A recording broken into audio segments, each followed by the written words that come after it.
The alarm woke Captain Jun Kim from deep sleep. Red lights flashed across his cabin on the UES Vigilance. "Captain, to the bridge," said a voice over the speaker. Jun dressed quickly and hurried through the halls of the ship. Crew members rushed past him, their faces tight with worry. When he reached the bridge, his science officer, Dr. Hannah Park, was bent over her screen. "Report," Jun said. Hannah looked up. Her eyes were wide. "Sir, we detected strange signals from the edge of the solar system. They're not natural." "Show me." On the main screen, a pattern of pulses appeared. They repeated in a clear pattern that couldn't be random. "We've never seen anything like this," Hannah said. "It's artificial. Someone made it." Jun nodded. "Set course to investigate. Alert Earth Defense Command." The Vigilance changed direction. It was the newest and fastest ship in the United Earth Defense Force. If something was out there, they would find it. Engineer Dae Sung entered the bridge. "Captain, engines at full power. We'll reach the signal source in 6 hours." "Good," Jun said. "Tactical status." Tactical Officer Mina Lee checked her screens. "All weapons ready. Shields at maximum." The ship moved swiftly through the darkness of space. The crew was quiet. Everyone knew what this might mean. After centuries of searching the stars, humanity might finally meet aliens. 5 hours later, Hannah called out, "Captain, something's appearing ahead of us." The view screen showed empty space, then a shimmer, like heat rising from hot ground. Then a ship appeared. It was huge, 3 times the size of the Vigilance. Its surface was smooth and dark, with glowing blue lines running across it. "It just appeared," Mina said. "No warp signature, no engine trails." "Hail them," Jun ordered. The communications officer tried several frequencies. At first, there was no answer. Then the main screen changed.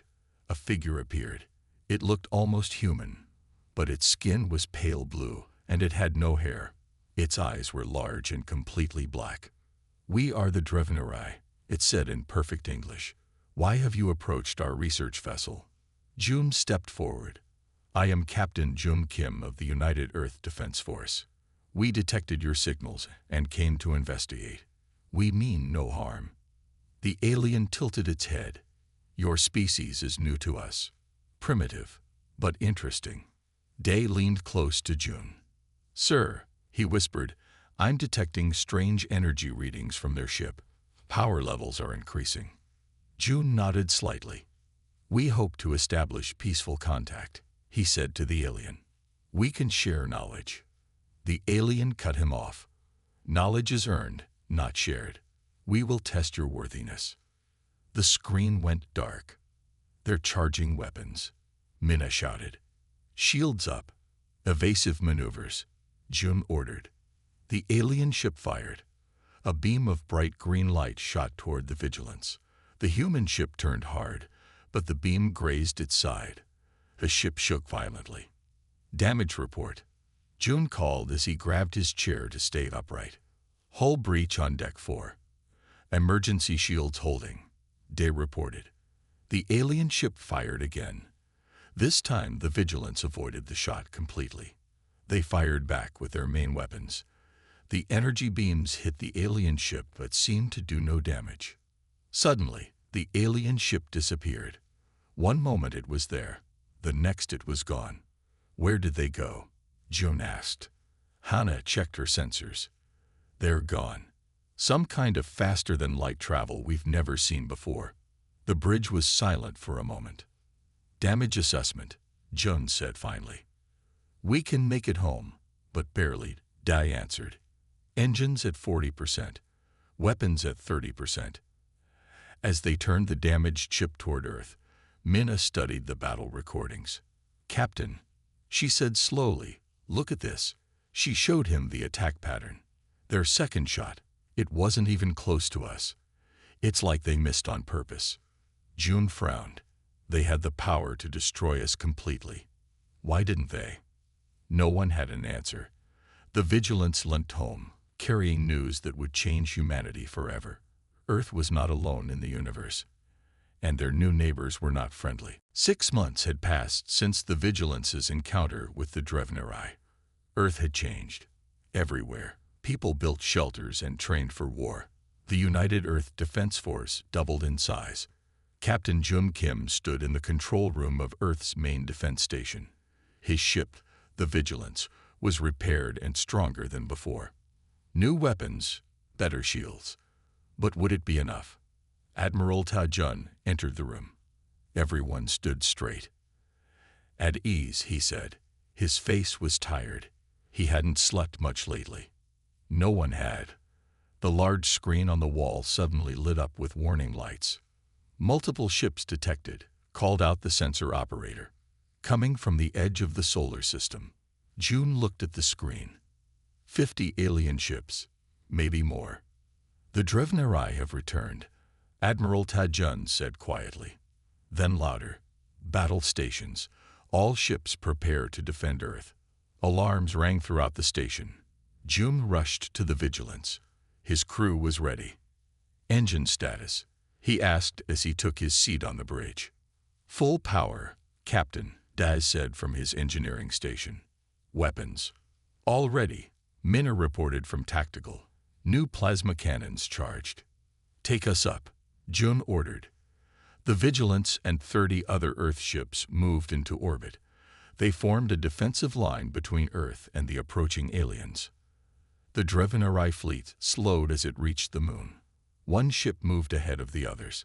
It was bigger than all the rest, with glowing blue patterns covering its hull. All communication screens on Earth and in the defense fleet suddenly showed the same image. A Drevnerai alien with cold black eyes. Humans, it said, we have studied your weapons, your defenses, your weaknesses. You are not worthy opponents, but you will make good servants. Admiral Ta Jun's voice answered on all channels. Earth does not surrender. We will fight. The alien smiled. It wasn't a friendly smile. Good. It is more interesting when prey fights back. The screens went dark. Then the attack began. The Drevnerai ships moved fast, firing green energy beams. Earth's fleet fired back. Explosions lit up space. From the Vigilance, Jun watched in horror. Earth's weapons seemed to do nothing against the alien shields, and when the humans fired their most powerful weapons, the alien ships somehow moved out of the way just in time. They're predicting our shots, Hannah said, looking at her data screens. It's like they know where we're aiming before we fire. 3 Earth ships exploded, then 2 more. We need a new approach, Jun said. Different targeting patterns. Mina, fire randomly. The Vigilance's weapons fired in unusual patterns. For a moment, it seemed to confuse the aliens. One shot nearly hit a Drevnerai ship, but then they adjusted, dodging again. Look at that, Hannah pointed at her screen. They're using some kind of short-range teleportation. That's how they dodge. The battle continued for hours. Earth lost 15 ships. The orbital defense stations were heavily damaged. But strangely, the Drevnerai didn't press their advantage to attack Earth directly. The main alien ship broadcast again. The same Drevnerai appeared on screen. Pathetic, it said. Your species misses its target. You are unworthy adversaries. We will return when it suits us to collect what is ours. The alien fleet pulled back and disappeared the same way their scout ship had 6 months ago. In the emergency war council that followed, military leaders argued about what to do. Build more ships, better weapons. In a quiet moment, Hannah approached Jun and Admiral Ta Jun. Sir, she said to the Admiral, something doesn't make sense. The aliens are toying with us. They could have destroyed us today, but they didn't. What are you thinking, Dr. Park? Ta Jun asked. Hannah looked at the battle data on her tablet. What if we're not really missing? What if each shot is giving us data? Data about how they move, how they dodge. Jun's eyes widened. What if each failure is actually helping us understand their technology? Admiral Ta Jun considered this. You're suggesting we're not losing. We're learning. Exactly, Hannah said. and they have no idea. Admiral Tai-jun sat at the head of the table in the underground war room. Around him were Earth's top military leaders. Everyone looked worried, except for Captain Jun Kim and Dr. Hana Park. "You want us to do what?" General Lee asked, his voice rising. "Keep missing on purpose." Jun stepped forward. "Not missing, sir. Gathering data." Hana tapped her tablet, and a large screen on the wall showed complicated patterns. "These are the movement patterns of the Drevnarai ships," she explained. "They don't dodge randomly. There's a pattern. If we can understand it, we can predict where they'll be." The room was quiet as everyone thought about this. Finally, Admiral Ta-jun spoke. "How sure are you about this?" "Very sure," Hana said. "But we need more data. And we need a special team to work on this in secret." 2 days later, a small ship left Earth under the cover of darkness. It carried Jun, Hana, Engineer Dae-sung, and Tactical Officer Min Lee. Their destination, the dark side of the moon. There, hidden from Earth and from space, they built a secret base. They called it Archer's Mark. Inside the base, Dae set up a special room filled with computers. "This is where we'll analyze every miss from every battle," he explained. "Mina worked on a new targeting system.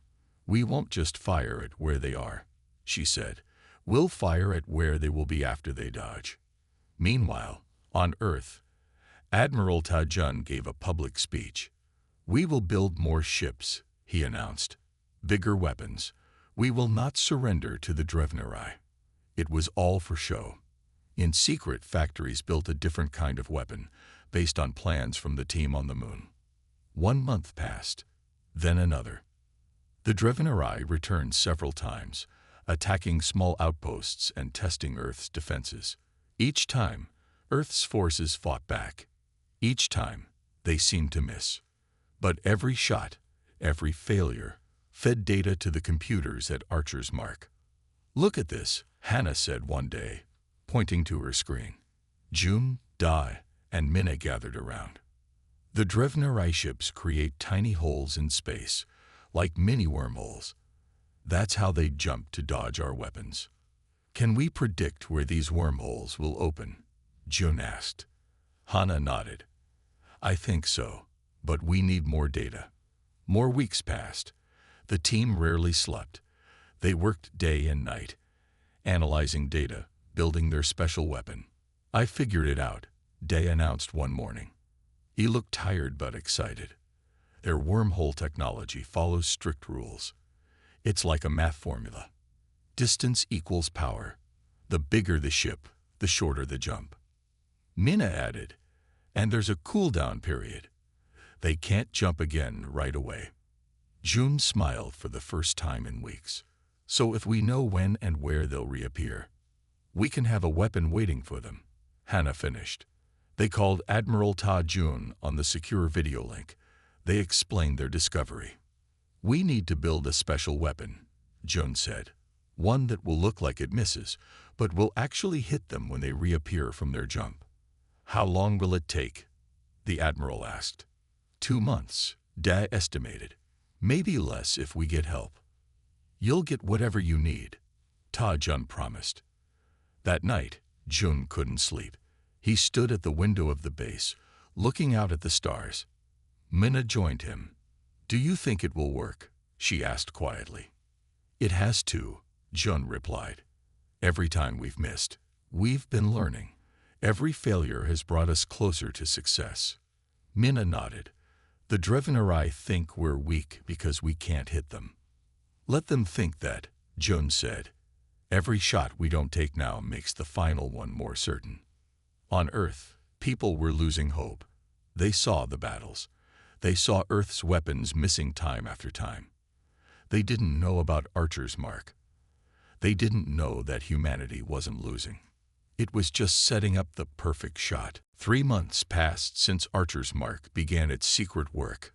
The base had grown. More scientists joined the team. They worked in shifts, day and night. In her lab, Hana stared at a 3D model of a Drevnarai ship. She had been awake for nearly 20 hours. Her eyes were red, but she couldn't sleep. Not yet. There's something here, she whispered to herself. Something we're missing. She ran the simulation again. On the screen, a human weapon fired at the alien ship. The ship created a small wormhole and jumped a short distance away. The shot missed. Hannah changed the settings and ran it again. And again. And again. Suddenly, she saw it. June. She called over the base's communication system. Everyone, come to the lab now. 5 minutes later, June, Dai, and Minna rushed into the room. I found it, Hannah said, her voice excited despite her tiredness. Look. She pointed to the screen. The Drevnarai ships don't just create random wormholes. They follow a mathematical pattern. She showed them a series of numbers and symbols. This equation predicts exactly where they'll reappear. Day studied the equation. Are you sure? Yes, I tested it against all our battle data. It works every time. June's eyes widened. This means we can predict where they'll be. Minna finished. We can hit them. But only if we build a weapon that can target that exact spot, Hannah added. June nodded. We need to tell Admiral Ta Jun right away. That night, they sent the Discovery to Earth through a secure channel. The Admiral's response was immediate. Proceed with weapon development. Full authorization. Meanwhile, at Earth's main communication center, a young specialist named Jin Ho was monitoring Drevnarai transmissions. The aliens didn't know humans could sometimes pick up their signals. Jin Ho heard something that made him freeze. He played the recording again, making sure he understood correctly. Then he called his supervisor. 2 hours later, Jin Ho stood in front of Admiral Ta Jun. Tell me exactly what you heard, the Admiral said. Jin Ho's voice was steady despite his nervousness. The Drevnarai aren't just testing us, sir. They're preparing for full colonization. They'd done this before to other planets. He played the recording. The alien voice spoke in its strange language, but the computer translated. Earth survey complete. Resources suitable. Indigenous species to be processed. Main fleet arrival in 58 cycles. How long is a cycle? Ta Jun asked. Based on their communication patterns, about a day, sir. The Admiral's face darkened. Less than 2 months until their main fleet arrives. He immediately contacted Archer's Mark. On the moon base, Jun gathered his team. We have less time than we thought, he told them. The main Drevnarai fleet will be here in 2 months. Day looked worried. The weapon isn't ready. We've barely started building it. Then we work faster, Jun said simply. We don't sleep. We don't rest.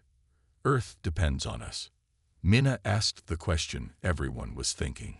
What if we fail? June looked at each of them. We won't. The Drevnarai think they understand us. They think we're weak because we miss, but they don't know what we're really doing. Hannah nodded. Every missed shot has taught us something. Now we know their secret, and they have no idea that we know, Dai added. June walked to the window and looked toward Earth, a blue-green ball in the black sky. Billions of people lived there. People who didn't know how close they were to either destruction or victory. Let's get back to work, he said. They think we're missing. Let them think that, right up until the moment we don't. The team returned to their stations with new urgency. The countdown had begun. 2 months to build a weapon that could save humanity. 2 months to prepare the perfect shot. The Drevnarai were coming. And this time, they were bringing their main fleet. Dai wiped sweat from his forehead as he worked on the large machine. Around him, engineers and scientists moved quickly, carrying tools and parts.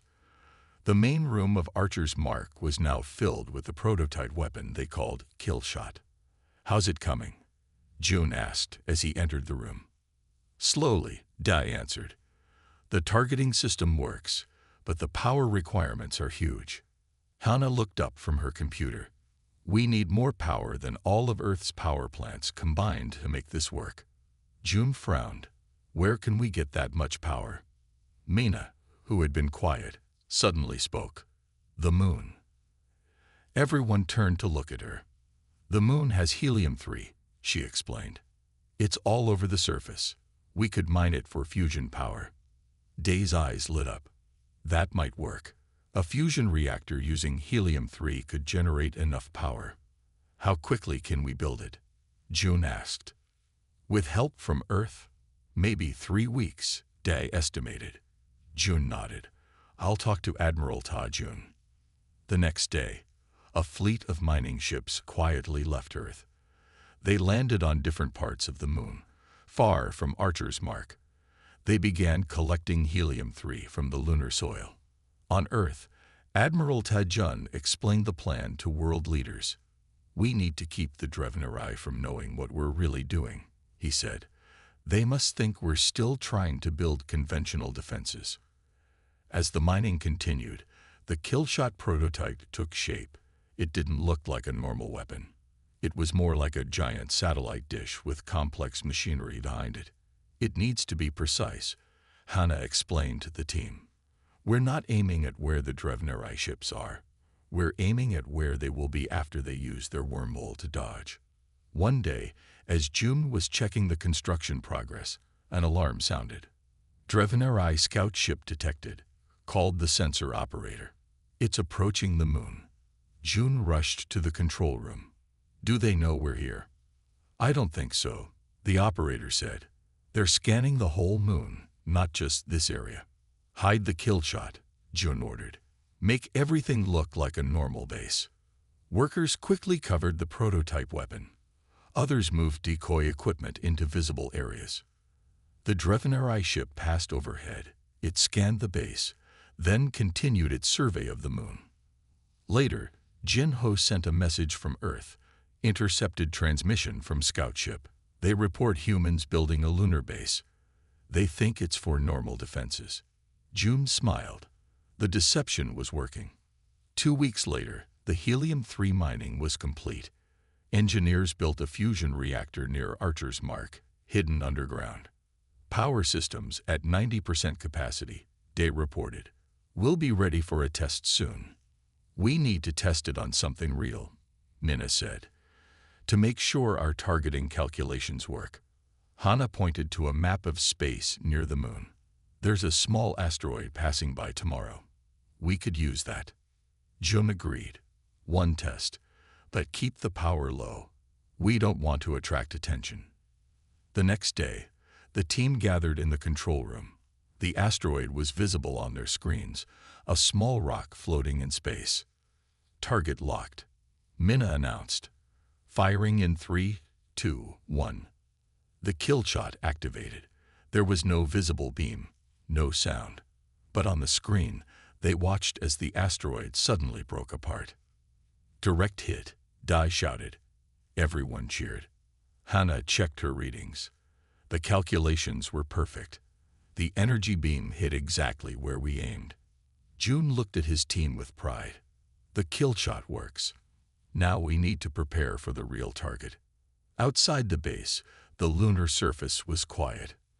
No one would guess that beneath it, humans had built a weapon that could change the course of the war. The weapon that would fire not at where the enemy was, but at where they would be. A shot that looked like a miss, until the enemy moved right into its path. 2 weeks before the expected arrival of the Drevnarai main fleet, Admiral Ta Jun called an emergency meeting of the World Security Council. Leaders from every continent gathered in the underground bunker beneath Geneva.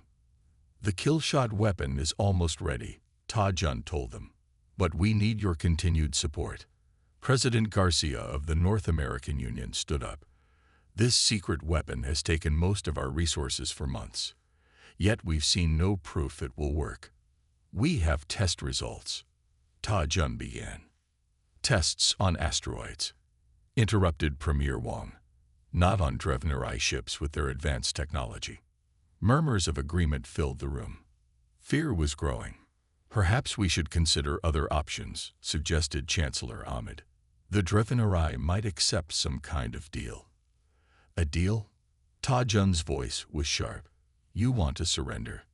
On the moon, Jun and his team watched the meeting through a secure video link. Their faces were grim.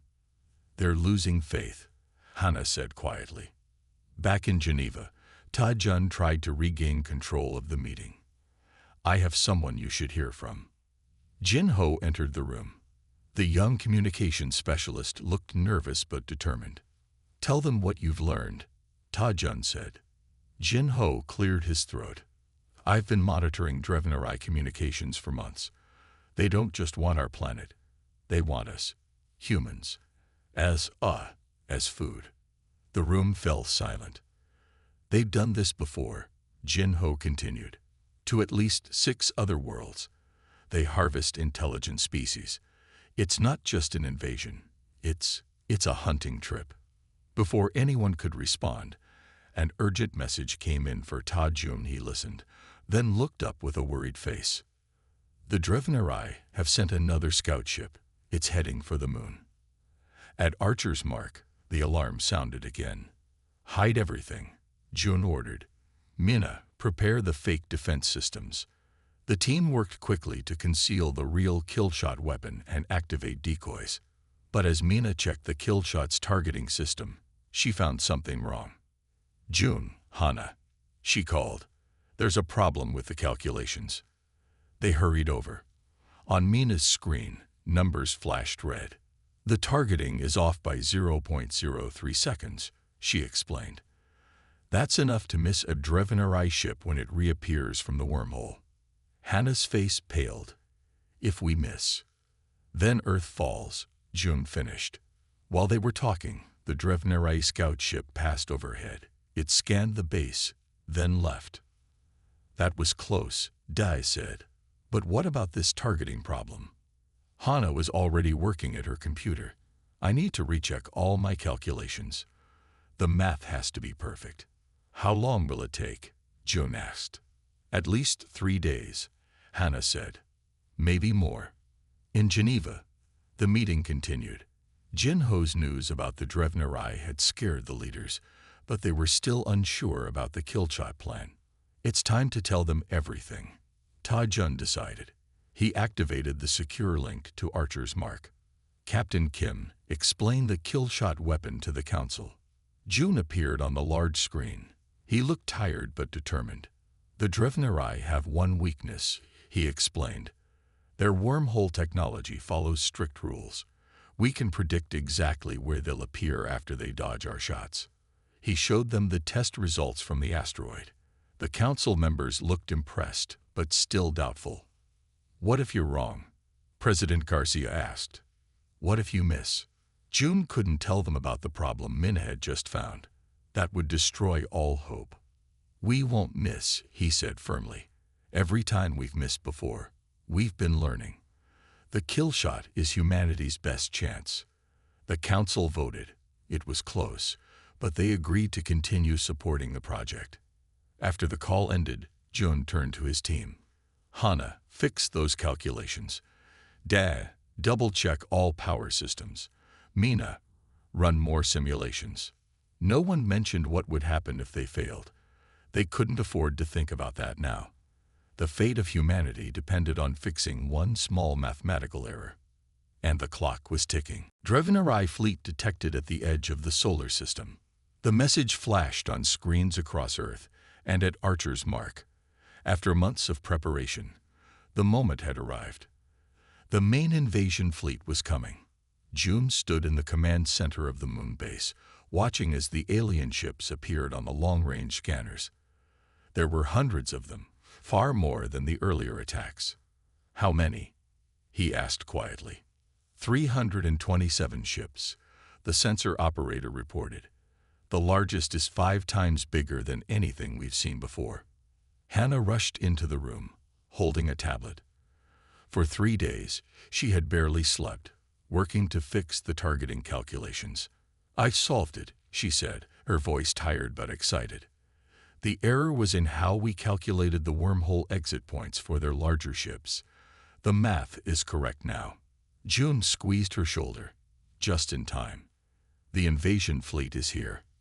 On Earth, Admiral Ta-Jun activated the Global Defense Plan. Ships launched. Weapons powered up. Soldiers moved into position. It all looked like Earth was preparing for a conventional battle. Only a small group knew the truth. This was all a show. The real defense was the single weapon hidden on the dark side of the moon. Begin power-up sequence. Dag called out. Engineers moved quickly around the Killshot weapon. Fusion reactor at 60% and rising.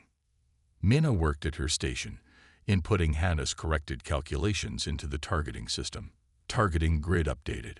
We're locked on the predicted emergence points. In space, the Drevnarai fleet moved closer to Earth. They took their time, confident in their superiority. Jinho continued monitoring their communications. They're talking about where to build their processing centers. He reported to Admiral Ta-Jun. They're already dividing up Earth. Let them plan. Ta-Jun said grimly. Keep our ships moving. Make it look like we're preparing a desperate defense. Earth's ships spread out around the planet, forming a pattern that looked random but was carefully planned. They needed to guide the Drevnarai fleet into the perfect position for the Killshot. On the moon, the power systems reached maximum capacity. The base hummed with energy. We'll only get one shot, Dea reminded everyone. The fusion reactor can't produce this much power a second time without a complete rebuild. Jun nodded. One shot is all we need. He looked at his team. They were tired. They had worked for months without rest.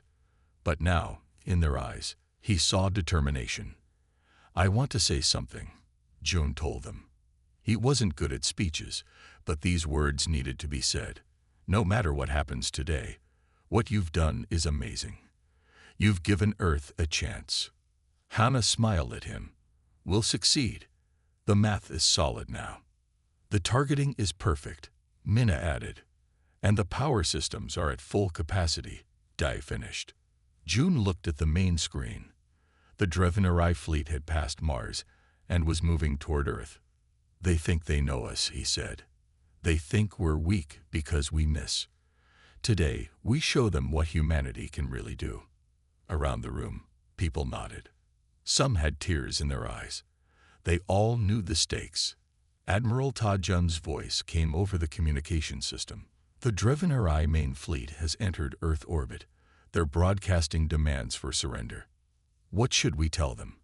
Asked President Garcia, who was with Ta-Jun in the main defense bunker. Tell them to go to hell, the admiral replied. And then get their flagship into position. The Drevnarai commander appeared on screens across Earth. It was the same alien who had taunted humanity in previous attacks.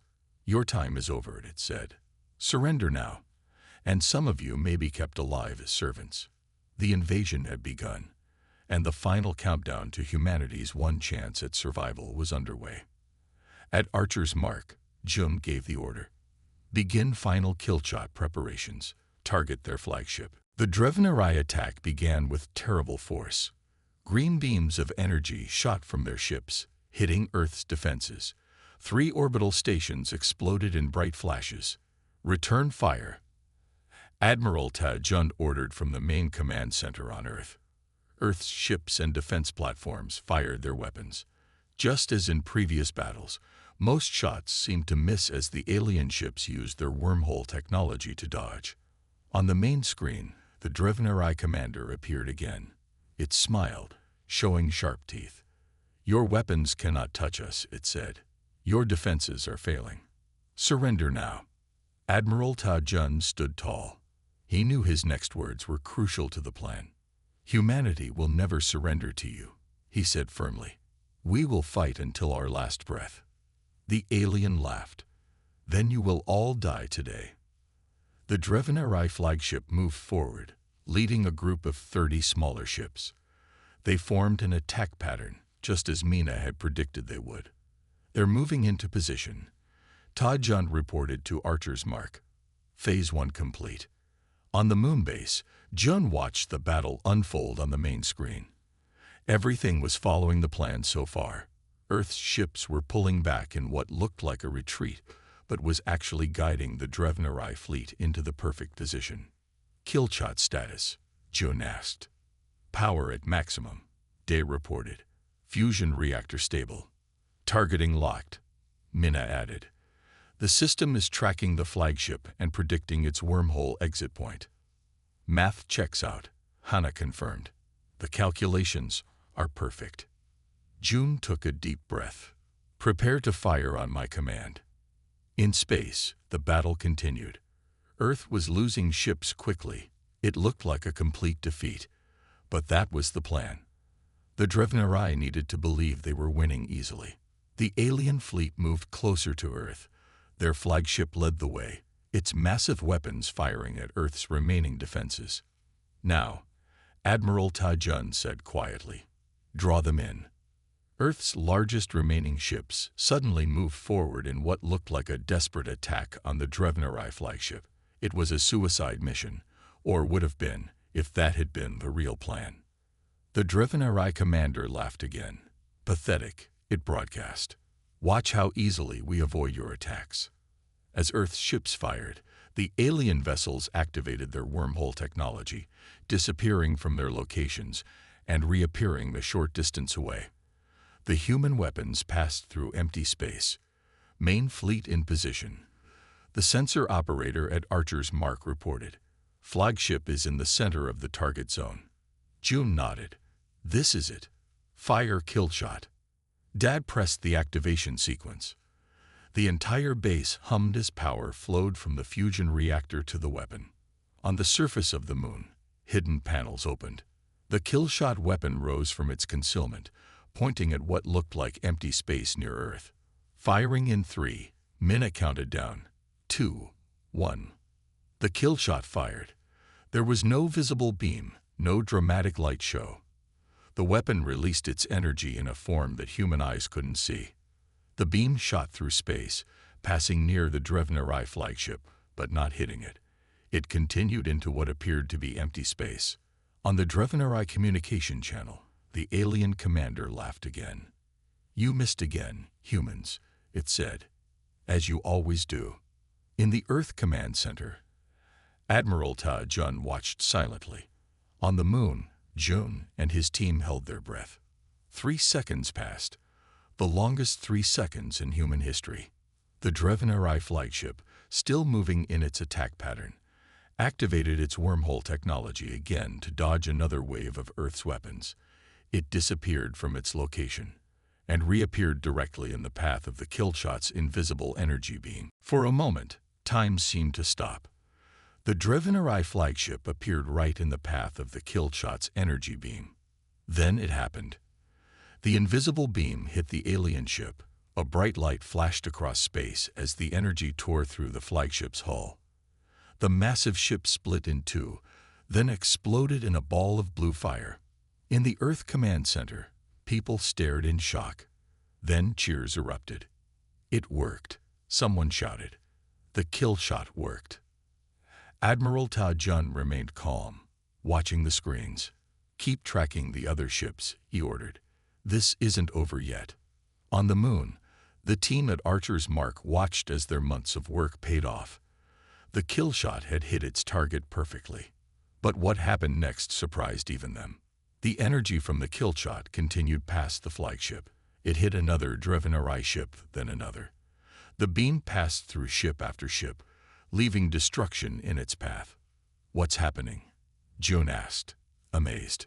Hana checked her readings. The energy is being amplified by their wormhole technology. When it destroys one ship, it's channeling through their communication network to the next. 27 Drevnarai ships exploded before the energy beam finally faded. The remaining alien vessels seemed confused. They moved in random patterns, no longer coordinated without their flagship. Now, Admiral Ta Jun ordered, all ships, attack. Earth's remaining forces fired at the disorganized alien fleet. This time, many shots hit their targets. The Drevnarai tried to use their wormhole technology to escape, but they were panicking. Some ships crashed into each other. In the chaos, Jin Ho picked up a transmission from the Drevnarai fleet. He translated it quickly and sent it to Admiral Ta Jun. Listen to this. Ta Jun told the world leaders gathered in the command center. The alien voice was no longer confident. It sounded shocked and afraid. Impossible. They never missed. They were aiming for our exit points all along. President Garcia looked at Admiral Ta Jun. Is it over? The main threat is. Ta Jun confirmed. We've destroyed their command structure. The rest are trying to escape. Earth's ships continued to hunt down the remaining Drevnarai vessels. Some escaped, jumping to faster-than-light travel. But most were destroyed or captured. On the moon, the Killshot team watched the end of the battle. They were tired but happy. Their plan had worked even better than they had hoped. The energy beam created a chain reaction through their network. Hannah explained. It's like we hit the first domino, and all the others fell. We did it, Minna said quietly. We really did it. Day checked the Killshot weapon systems. The fusion reactor is depleted. It will take months to rebuild it. Hopefully we won't need to, Jun said. A communication came in from Earth. Admiral Ta Jun's face appeared on the screen. Archer's mark, he said formally. On behalf of all humanity, thank you. 1 week later, Jun, Hannah, Dai, and Minna stood on a stage in front of the United Nations building in New York. Thousands of people cheered for them. Millions more watched on screens around the world. Admiral Ta Jun presented each of them with medals. These 4 individuals led the team that saved Earth, he announced. When the enemy thought we were missing our targets, they were actually gathering data for the perfect shot. Later, in a quiet moment away from the celebrations, Jun found Hannah looking up at the stars.